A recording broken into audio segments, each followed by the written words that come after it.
व्यावसायिक असतील, जे पशुपक्षीच्या बाबतीत प्रेमी असतील यांच्यासाठी वेगवेगळे उपक्रम कार्यक्रमाचं आयोजन देखील लोकनेते आमदार भारतनाना भालके फाउंडेशन यांच्यामार्फत त्या ठिकाणी आयोजन केलेलं आहे। 23 तारखेला या भारत कृषी महोत्सवाचं उद्घाटन आणि त्यानंतर भव्य असं त्या ठिकाणी खिलार गायींचं प्रदर्शन आणि त्यातून बक्षीस, जेणेकरून आपल्या भागातली खिलार गायीचं असेल बैलाचं संगोपन व्हावं, त्यामध्ये वाढ व्हावी, त्यामध्ये त्या ठिकाणी जे शेतकऱ्यांच्या सोबत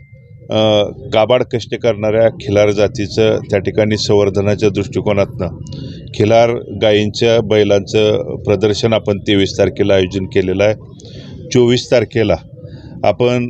विविध चर्चासत्र, जेणेकरून ऊस असेल, द्राक्ष असतील, डाळिंब असतील, केळी असेल, या विविध पिकांच्यावरती चर्चासत्राचं आयोजन आणि शेतकरी मेळावा, कारण या महोत्सवाला आपण लोकनेते आमदार भारतनाना भालके फाउंडेशनच्या वतीनं या राज्याचे मुख्यमंत्री आदरणीय एकनाथरावजी शिंदेसाहेब, आरोग्यमंत्री नामदार आदरणीय तानाजीराव सावंत साहेब यांना आमंत्रण दिलेलं आहे आणि नक्कीच आपल्या आमंत्रणाचा विचार करून ते आपल्याला या ठिकाणी भेट देण्यासाठी येतील। त्या दृष्टीनं त्यांची वेळ मिळाल्यानंतर आपण शेतकरी मेळाव्याचं आयोजन 24 तारखेचं त्या ठिकाणी नियोजन आहे। 25 तारखेला सकाळी या भागातील त्या ठिकाणी जे युवा असतील किंवा श्वानप्रेमींच्यासाठी डॉग शो आणि कॅट शोचं आयोजन आपण 25 तारखेला सकाळी आपण केलेलं आहे आणि त्यानंतर संध्याकाळी आपल्या या पंढरपूर, मंगळवेढा आणि जिल्ह्यातील आजूबाजूच्या पंचक्रोशीतील माता भगिनींना हे कृषी प्रदर्शन त्या ठिकाणी बघता यावं, हा महोत्सव बघता यावा, यासाठी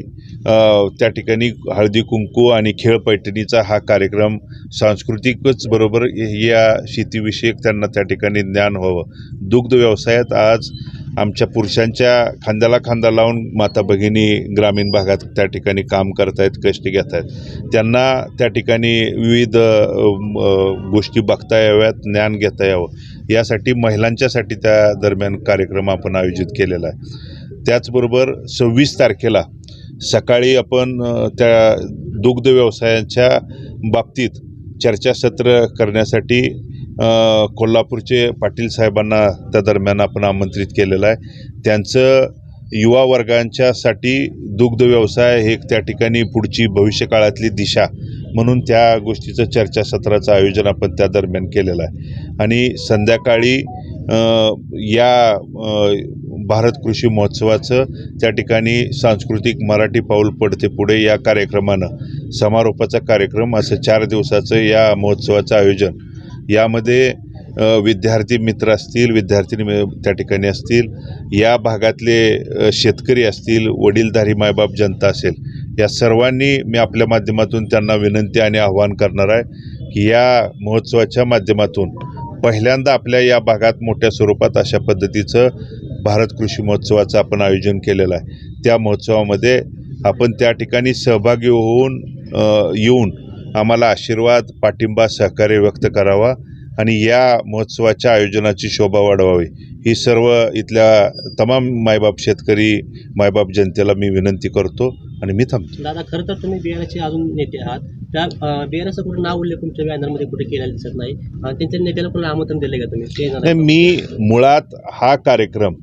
आदरणीय नानांच्या जयंतीच्या निमित्तानं फाउंडेशनच्या वतीनं त्या ठिकाणी घेतलेला आहे आणि या बाबतीत त्यांना मी आमंत्रित केलेलं आहे, परंतु त्यांच्या तिथल्या कार्यक्रम असतील आणि या राज्याचे प्रमुख म्हणून पक्षाच्या पलीकडं जाऊन सगळ्या नेते मंडळींना, जिल्ह्यातल्या स्थानिक लोकप्रतिनिधींना, या भागातल्या त्या ठिकाणी जिल्ह्यातल्या नेते मंडळींना देखील आम्ही या कार्यक्रमाच्या संदर्भातलं आमंत्रण देणार आहे। या फाउंडेशनच्या ह्या कार्यक्रमात, नानांच्या जयंतीच्या कार्यक्रमामध्ये राजकीय त्या ठिकाणी कोणतीच भूमिका किंवा हे असणार नाही, त्यामुळं ह्या लोकांच्यासाठी आहे, शेतकऱ्यांच्यासाठी आहे, इथं पशुधन वाचवण्यासाठी अहोरात्र कष्ट करणाऱ्या आमच्या दुग्ध व्यवसायासाठी हा कार्यक्रम आहे आणि त्यामुळं सर्वांना आम्ही त्या दरम्यानचं आमंत्रण देणार। तुमच्यावर सातत्यानं नॉट रिचेबलची टीका केली जाते, असं दादा कार्यक्रम घेतात आणि परत नॉट रिचेबल होता असं बोललं जातं, हा कार्यक्रम घेऊन तुम्ही परत सक्रिय राजकारणामध्ये राहणार आहे? नाही, कायमस्वरूपी काल होतो, आज आहे, भविष्य काळात देखील मी असणार आहे। ज्यावेळी मी काही कारखान्याच्या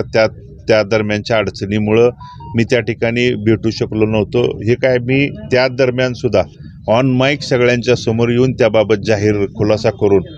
त्या झालेल्या जुन्या चुकांची मी माफी देखील माझ्या तमाम नानांच्या बरोबर खांद्याला खांदा लावून काम करणाऱ्या अनेक वडीलधाऱ्यांची घेतलेल्या आहे. तेव्हापासून मी कायमस्वरूपी या भागातल्या पंढरपूर असेल मंगळवेढ्यातल्या नानांच्या सोबत काम करणाऱ्या अनेक वडीलधारे असतील, तरुण सहकारी असतील, माता भगिनी असतील, यांचं सर्वांचं मार्गदर्शन सहकार्य घेऊन त्या ठिकाणी काम करतोय. त्यामुळं कोण काय बोलतंय याच्यापेक्षा लोकांना माहीत आहे जनता आणि नाना आणि जनता आणि भालके हे जे समीकरण आहे ते कायमस्वरूपी शेवटच्या श्वासापर्यंत टिकवण्यासाठी आम्ही त्या ठिकाणी कटिबद्ध आहे.